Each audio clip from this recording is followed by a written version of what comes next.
What's good, YouTube? AMN816 bringing you guys a discussion video on the number 40 and number 88 Gimmick puppets. Yes, so we're going to talk about the card I actually have and the card that's going to be released as the 5th, shown to promo since they switched to internet and everything else, and that is number 40, the Gimmick puppet of strings. Now, I'm going to tell you the stats. Rank 8, dark, 2 level 8s, machine, exceed, effect. Once per turn, you can detach 1 exceed material from this card. Place 1 string counter on each face-up monster on the field except this card. When you do, during your opponent's next end phase, destroy the monster string counters, and if you do, inflict 500 points of damage to your opponent for each monster destroyed. Now, good, bad, what's up with this?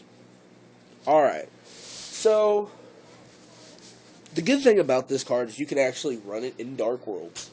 Yes, Dark Worlds. Now, I know what you're thinking. I have 2 Graphas, I have Gate. Why the hell would I want to exceed into this? I'd rather just keep my 2 Graphas. Well, MST is a thing. Dust Tornado is a thing, first off. So I don't even think that Gate's powering up your Graphas by 300 points to make them 3,000 is something to mention right now. And I'm a Dark World player, so please don't take offense to this. I love the deck.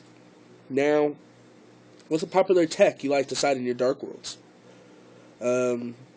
Goes and match. What if your opponent, you have a threatening war face down, your opponent exceeds or synchro summons into a scrap dragon, pop one of their cards, swap gates, so they can just run over the Graphas and you have to block their attack. Or if you have some other way to protect yourself. Or if you just so happen to have 3 Graphas on board and your gates gets popped and he runs over a Grapha. You're kind of sitting there like, well, I'm screwed. What do I do? And you don't top deck that gates. Well, now you can overlay it to number 40 Gimmick puppet strings. The other good thing about it is, if they don't have the Scrap Dragon, and you want to do more cycling, and they have like Spirit Reapers, they have other stall cards you need to get rid of, detach, pass turn, wait for everything to blow up and work out. You're not only doing bird damage, but you're forcing them to make plays. You're forcing them not to be stalling anymore because they have Spirit Reaper and they were just sitting behind it and they were stalling. And you already used all your Graphas or you're not getting your ability to get to another Grapha to pop that shit.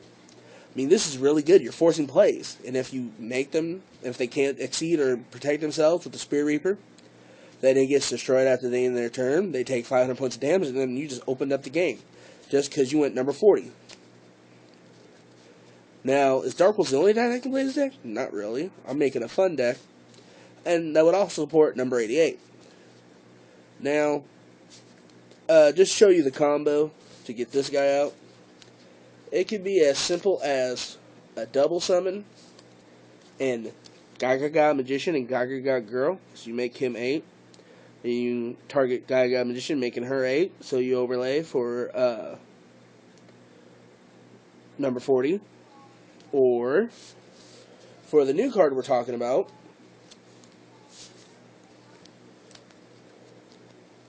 it's an old combo, but a good combo. You summon Goblinberg. Effect to target this, triggering Kage de Kage since you normal summoned the Goblinberg. So this gets special summoned. And then Goblinberg's effect special summon this. You make him 8. Target it with Galaxy Queen's Light. And then you now just successfully made 3 level 8s on board with 4 cards in hand to make number 88. Leo. Now, Leo, we're going to talk about that.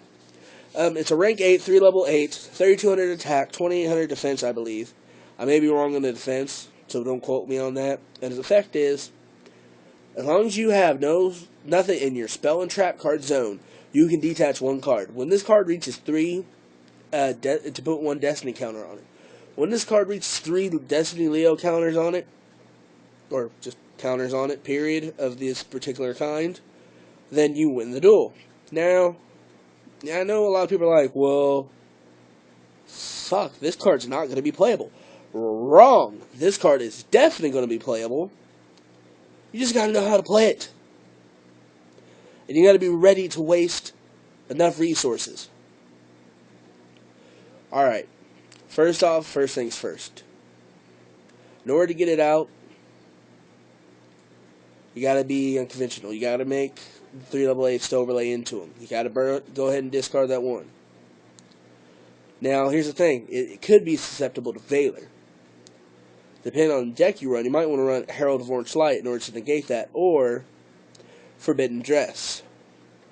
The best idea would to be have this card with with a lance and 3 Forbidden Dresses in hand. You know, you don't chain the dresses unless they try to chain a Effect Veiler, because then Leo can't be targeted. That's what dress does, start the targeting.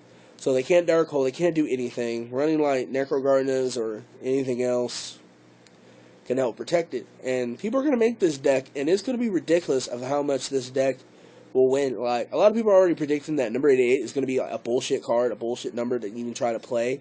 But the fact that with the right cards and the right protection, people can be winning single duels like no other. It's really going to bring a change to the game. And for Dark World players, because we're at the end of the video now, let me know what you guys' opinions are on number 40 Gimmick Puppet of Strings. And anybody, just let me know what your opinion is on both these Gimmick Puppets. I am the one and only Ant-Man816. I hope you guys like the points I made out into the Gimmick Puppets. And I apologize for not pronouncing hardly anything I said right. Hopefully you guys understand. So, we're at the end here. There's always a move to make. Later, YouTube.